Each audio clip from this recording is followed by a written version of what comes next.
Last month study plan for June 2025 exams. तो अब जून 2025 exams को लास्ट 1 मंथ बाकी है और जैसे जैसे एग्जाम्स नज़दीक आ रहा है वैसे वैसे स्ट्रेस, एंजाइटी, ओवर थिंकिंग बढ़ रहा है और माइंड में क्वेश्चन आ रहा है कि अब लास्ट अप्रॉक्सीमेटली 30 डेज बाकी है, तो हमें कैसे मेक श्योर करना चाहिए कि बस अभी ये जो लास्ट 30 डेज है ये समहाउ कंप्लीट हो जाए, बेस्ट वे में हम प्रिपेयर कर ले एग्जाम के लिए और हमारा एग्जाम्स क्लियर हो जाए जून 2025 में। और जिस दिन से ये वीडियो अपलोड हो रहा है तब से अप्रॉक्सीमेटली लास्ट 30 डेज है आपके पास आपके जून 2025 एग्जाम्स को, और यही लास्ट 30 डेज डिसाइड करेंगे कि आपका एग्जाम जून 2025 में क्लियर होगा कि नहीं। इसलिए बहुत इंपॉर्टेंट हो जाता है कि आपके पास प्रॉपर स्ट्रेटेजी है, प्रॉपर प्लान है कि कैसे आप ये लास्ट 30 डेज को यूज़ करोगे, बेस्ट वे में कैसे यूज़ करोगे। क्योंकि इट डजेंट मैटर आपने 3, 4, 5, 6 महीने पढ़ाई किया हो सकता है, हार्डवर्क किया हो सकता है, बट अगर आप एग्जाम के पहले जो 30 डेज होते हैं वो सबसे इंपॉर्टेंट होते हैं, सबसे क्रिटिकल होते हैं। अगर आप उसको बेस्ट वे में यूज़ नहीं कर पाते हो तो इट डजेंट मैटर कि आपने पहले कितना मेहनत किया, अगर ये 30 डेज आपने बेस्ट वे में यूज़ नहीं किया तो आपका एग्जाम क्लियर करना बहुत ज़्यादा डिफिकल्ट हो जाता है। इसलिए बहुत ज़्यादा इंपॉर्टेंट है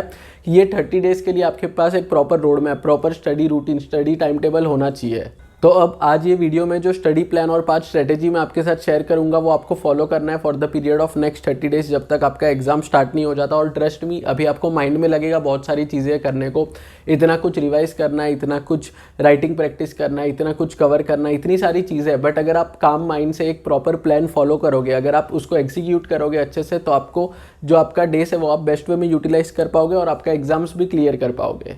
अब टाइम काफ़ी लिमिटेड है इसलिए डायरेक्ट मेन पॉइंट्स पे आते हैं। सबसे पहली चीज़ जो आपको करनी है वो ये है कि अभी आपको कुछ भी नया नहीं पढ़ना है। जो आपने ऑलरेडी रिवाइज किया उसको बार बार आपको कंटिन्यूसली आपको रिवाइज करना है। जो ऑलरेडी आपने पढ़ा है उसको अब सोच के देखो, आप पढ़ाई कर रहे हो, कोई पढ़ाई कर रहा है 3 महीने से, कोई पढ़ाई कर रहा है 4, 5, 6, 7 महीने से, 8 महीने से, 9 महीने से, अब इतने टाइम से वो पढ़ रहा है और अभी आपका माइंड बेसिकली एग्जॉस्ट होने के मतलब एकदम एच पे होता है कि अब इससे ज़्यादा हम नया नहीं पढ़ पाएंगे। तो ऐसे सिचुएशन में अगर आप कुछ नया पढ़ोगे तो आपके माइंड पे बहुत ज़्यादा बर्डन आएगा। हो सकता है जो आपने ऑलरेडी पढ़ा है वो भी आप भूल जाओ, या फिर जितना कॉन्फिडेंस था आप में वो अभी नहीं रहेगा, वो कॉन्फिडेंस टूट जाएगा। इसके लिए क्या करो, कुछ नया मत पढ़ो।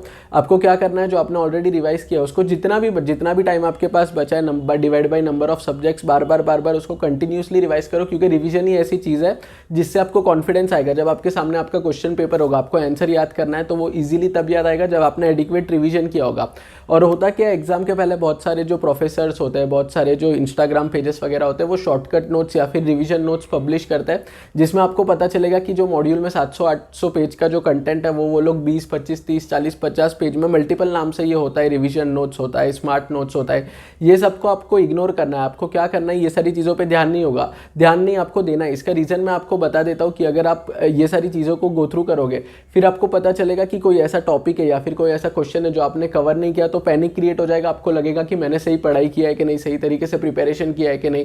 इसलिए ये सारे नोट्स को आपको इग्नोर करना है, जिससे भी आप स्टार्टिंग से पढ़ रहे हो। अगर आप मॉड्यूल से पढ़ रहे हो तो वो बेस्ट है, या फिर जो भी प्रोफेसर के नोट्स है या फिर जो भी स्टडी मटेरियल से आप स्टार्टिंग से पढ़ रहे हो उसी को आपको कंटिन्यू करना है, उसी में से आपको बार बार रिवाइज करना है। और कोई भी नया टॉपिक या कोई भी नया इन्फॉर्मेशन, कोई भी नया आंसर आपको याद करने का कोशिश अभी नहीं करना है। अब जो सेकंड स्ट्रेटेजी आपको फॉलो करना है वो बहुत इंपॉर्टेंट है, बहुत इसको अच्छे से समझना, काफ़ी इजी टू एग्जीक्यूट है अगर आपने इसको अच्छे से समझ लिया। इसको बोलते हैं identify majority of the important chapters. अब इसमें मैं आपको एकदम सिंपल लैंग्वेज में बताता हूँ। जो प्रोफेशनल एग्जाम्स है उसमें जरूरी नहीं है कि अगर कोई एक चैप्टर में से, सपोज दिसंबर 2024 में कोई एक चैप्टर में से JIGL के 20 मार्क का क्वेश्चन आ गया, तो ज़रूरी नहीं है कि जून 2025 में भी आएगा। हो सकता है वो चैप्टर में से एक क्वेश्चन भी ना आए। इसलिए ऐसे 1, 2, 3, 4 चैप्टर जो है आइडेंटिफाई करना जो इंपॉर्टेंट होते हैं वो बहुत ज़्यादा डिफिकल्ट होता है। आपको ये गलती नहीं करना चाहिए। ये ICSI का पुराना ट्रिक है कि 2-3 चैप्टर में से वो आधा पेपर दे देगा बट अगले अटेम्प्ट में से उसमें से एक क्वेश्चन भी नहीं आएगा। तो आपको ये जो ट्रैप है उसमें फंसना नहीं है। आपको क्या करना है, ईजी चीज़ मैं आपको बताता हूँ। आप आइडेंटिफाई करो मेजॉरिटी ऑफ इंपॉर्टेंट चैप्टर्स। अब आप सोचोगे कि इंपॉर्टेंट चैप्टर सुना था but majority of important chapter क्या होता है। अब एग्जाम्पल के साथ समझते हैं। कोई भी आप सब्जेक्ट ले लो जिसमें आपके 20 चैप्टर्स है टोटल। एग्जाम्पल दे रहा हूँ मैं, कोई भी सब्जेक्ट है जिसमें 20 चैप्टर्स है, तो अब आप ऑब्जर्व करोगे वो 20 में से 10 चैप्टर्स होते हैं जिसमें से हमेशा 50 to 60 मार्क्स का आपका क्वेश्चन पेपर में आ जाता है क्वेश्चंस। अब कौन से 10 चैप्टर्स है वो आपको आइडेंटिफाई करना है, कैसे स्कैनर यूज करना है, पास्ट क्वेश्चन पेपर को एनालाइज करना है, गाइडलाइन आंसर को एनालाइज करके आपको पता चल जाएगा कि कौन से ये इंपॉर्टेंट चैप्टर्स है। आपको ये आइडेंटिफाई करना है। उसके बाद ये जो majority of the important chapters है उस पर आपको फोकस करना है, ये जो 10 चैप्टर्स है वो। और उसके बाद क्या होता है, जो 5 चैप्टर्स, नेक्स्ट 5 चैप्टर्स होते हैं उसमें से 20-30 मार्क का पेपर बनता है, और जो लास्ट 5 चैप्टर्स होते हैं उसमें से 10 मार्क का पेपर बनता है। अब यहाँ पे कंफ्यूज मत होना, मैं आपको ये नहीं बोल रहा हूँ कि जो लास्ट 10 चैप्टर्स है जिसमें से 30 और 10 मार्क्स का पेपर बनता है उसको छोड़ दो, ऐसा नहीं है, क्योंकि अभी आपके पास टाइम काफ़ी ज़्यादा लिमिटेड है, लास्ट 30 डेज है। तो आपका जो फोकस है वो majority of the important chapters पे होना चाहिए, बट कवर आपको सब कुछ करना है, बट ज़्यादा time allocation majority of the important chapters पे आपका होना चाहिए। अगर आप चाहते हो कि सब्जेक्ट वाइज हर सब्जेक्ट के majority of the important chapter या फिर एबीसी एनालिसिस करके मैं वीडियोस अपलोड करूं कि कौन से चैप्टर में कौन से सब्जेक्ट में कौन से चैप्टर्स इंपॉर्टेंट है, तो मेरे को नीचे कमेंट सेक्शन में बताओ। अगर आप में से बहुत सारे लोगों को ऐसे वीडियोस चाहिए होंगे सब्जेक्ट वाइज कि कौन से चैप्टर्स इंपॉर्टेंट है, तो उसके ऊपर मैं अलग डिटेल वीडियो का एक सीरीज स्टार्ट कर दूंगा। थर्ड इंपॉर्टेंट चीज़ जो आपको करना है वो है watch marathon lectures before revising. अब आपको क्या करना है, कोई भी सब्जेक्ट जब आप नया सब्जेक्ट फर्स्ट टाइम रिवीजन के लिए उठा रहे हो या फिर सेकंड या थर्ड रिवीजन है, जब आप उसको रिवीजन के लिए उठा रहे हो उसके पहले उसका मैराथन लेक्चर देख लो। ये परफेक्ट टाइम है मैराथन लेक्चर देखने का, क्योंकि अभी बहुत सारे प्रोफेसर्स अपने यूट्यूब चैनल पे मैराथन लेक्चर्स अपलोड करते हैं जिसमें वो 7, 8, 9, 10 आवर्स अप्रोक्सीमेटली लगा के, जी जान लगा के 110% एफर्ट्स डाल के पूरा जो सिलेबस है वो कवर करवा लेते हैं। उसमें आपका 70 to 80% पूरा सिलेबस कवर हो जाएगा। और आप सोच के देखो, आपने बहुत सारे सब्जेक्ट ऐसे होंगे जो नवंबर, दिसंबर, जनवरी में पढ़े होंगे, बट अभी आपको इतने अच्छे से याद नहीं होगा, तो आपका एक अच्छा ब्रशअप भी हो जाएगा कंसेप्ट्स का। और उसके साथ साथ रिवीजन करने के पहले अगर आप ये देखोगे तो आप ज़्यादा इफेक्टिवली, ज़्यादा प्रोडक्टिवली रिवीजन कर पाओगे। इसके लिए कोई भी सब्जेक्ट जब भी आप स्टार्ट करोगे रिवाइज करना न्यू सब्जेक्ट, तो उसके पहले एक बार उसका मैराथन लेक्चर्स देख लेना, उससे आपका जो इफेक्टिवनेस है रिवीजन का वो बहुत ज़्यादा बढ़ जाएगा। जो फोर्थ पॉइंट जिसका आपको ध्यान रखना है वो ये है कि अभी से आपको स्ट्रेटेजी बना के रखना है कि एग्जाम के एक दिन पहले आप पूरा सिलेबस कैसे रिवाइज करोगे। अब ये बहुत ज़्यादा इंपॉर्टेंट है, इसका मैं रीज़न बताता हूँ आपको। लोग 5, 6, 7, 8 महीने पढ़ाई करते हैं, 3, 4, 5 मल्टीपल रिवीजन करते हैं, राइटिंग प्रैक्टिस करते हैं, सब कुछ करते हैं, बट वो कभी स्ट्रेटेजी नहीं बनाते कि एग्जाम के एक दिन पहले रिवीजन वो कैसे करेगा पूरा जो सब्जेक्ट है वो।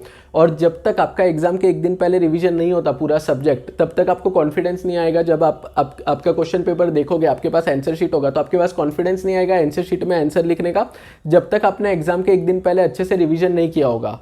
इसलिए बहुत ज़्यादा इंपॉर्टेंट हो जाता है कि आपके पास एक स्ट्रैटेजी है कि कैसे एग्जाम के पहले जो 10-11 घंटे होते हैं, क्योंकि हमारे जो सीएस के एग्जाम्स है उसमें एक भी एग्जाम के बीच में गैप नहीं होता, बैक टू बैक हर दिन एग्जाम होता है, तो आपके पास अप्रॉक्सीमेटली जो पढ़ाई करने का टाइम बचता है वो 10-11 घंटे का बचता है। तो आपको स्ट्रैटेजी बनाना है कि कैसे वो 10 से 11 घंटे में आप पूरा सिलेबस कैसे रिवाइज करोगे। अगर आप चाहते हो कि मैं एक डेडिकेटेड वीडियो बनाऊं जिसमें मैं बताऊं कि एग्जाम के एक दिन पहले कैसे आप पूरा सिलेबस रिवाइज कर सकते हो और स्ट्रैटेजी शेयर करूं, उसके लिए तो मेरे को नीचे कमेंट सेक्शन में बताओ। अगर आप में से बहुत सारे लोगों को उसके ऊपर एक अलग वीडियो चाहिए होगा तो वो मैं अपलोड कर दूंगा।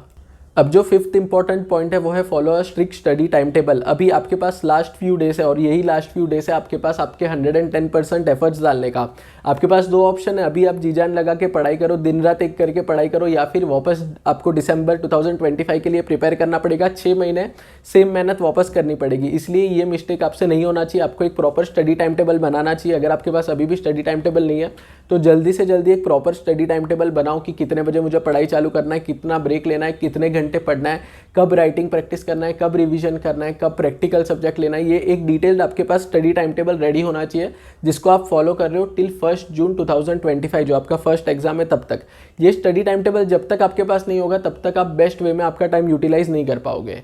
अभी कुछ टाइम पहले मैंने ये वाला स्टडी टाइम टेबल का वीडियो अपलोड किया था, बट अभी क्योंकि आपके एग्जाम्स बहुत ज़्यादा करीब है तो आपको जो स्टडी आवर्स है वो ज़्यादा इंक्रीज करना पड़ेगा। तो अगर आप चाहते हो कि एक कस्टमाइज्ड मैं स्टडी टाइम टेबल का वीडियो अपलोड करूँ फॉर लास्ट मंथ, तो मेरे को नीचे कमेंट सेक्शन में बताओ। अगर आप में से बहुत सारे लोगों को वो टॉपिक पे भी अलग वीडियो चाहिए होगा तो मैं अपलोड कर दूंगा। तो फ्रेंड्स, ये था 5 strategies for last month. I hope आप इसको फॉलो करोगे और बेस्ट वे में आपके एग्जाम के लिए प्रिपेयर करोगे। अगर आपको आज का वीडियो अच्छा लगा है तो वीडियो को लाइक कर देना और thank you very much for watching.